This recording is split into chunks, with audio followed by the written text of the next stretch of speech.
Thank you so much for being vulnerable and sharing your story. Being able to experience it through your eyes was mind-blowing, extremely heartbreaking, so thank you. What's happened in your lives since, participating in this documentary series? Well, so for my brother and I, at this moment in time, we don't really feel safe in this country.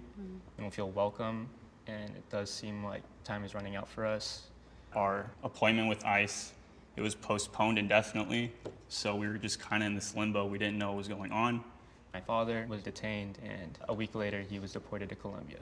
I didn't even get to say bye to him. He just left for work like normally, and I got a call saying they got him.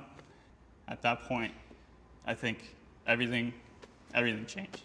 What do you guys think that you would be doing if you didn't have to worry about this? I think about this every day.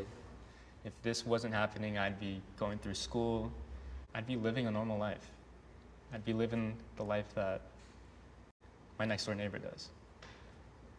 In Israel, I have so many cousins and so many aunts and uncles and nieces and nephews, and I feel like it's come to the point where I don't know if I will ever meet them, and I know a lot of my friends are best friends with their cousins, or they get to go to Israel for vacation. I'm missing out on so much. Personally, hearing all of these things that you guys are not able to enjoy about a country that I live in is very difficult. What do you guys think that you're missing out on? The ability to simply go to school is the most important thing to me. Has been a struggle. We don't sleep at night. Just a million scenarios run through my head every day. I got robbed last week. I was scared to call the police because I didn't know, could they track my family? Would they get in touch with my parents? Would they come to my house? Would they want to see who's there? I basically don't exist. What is your biggest fear? To have this adrenaline every single day, to be scared every single day for the rest of my life, that nothing will ever change. My biggest fear is being detained and going through what my dad went through.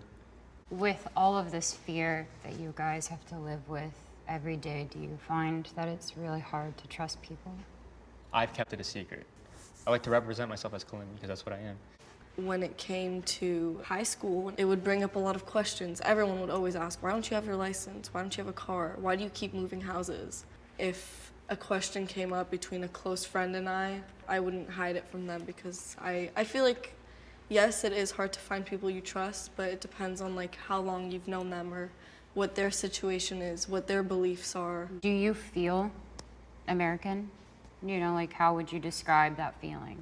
I feel like you couldn't get any more American than us four in this table right now. I feel like I am an American. I've lived here my whole life. I was 6 months old when I moved. I don't know anything but here. Well, a huge part of why I wanted to be a part of this is to also be a voice for so many people who can't and are terrified to speak about it. I don't even think people realize that my family also has a background. My grandparents were immigrants. And to just think about the life that I've been given and how blessed I am. My hope is that I see change. We're all in this together. Mm-hmm. Doesn't end here. I just think you are wonderful people. And I want you to stay.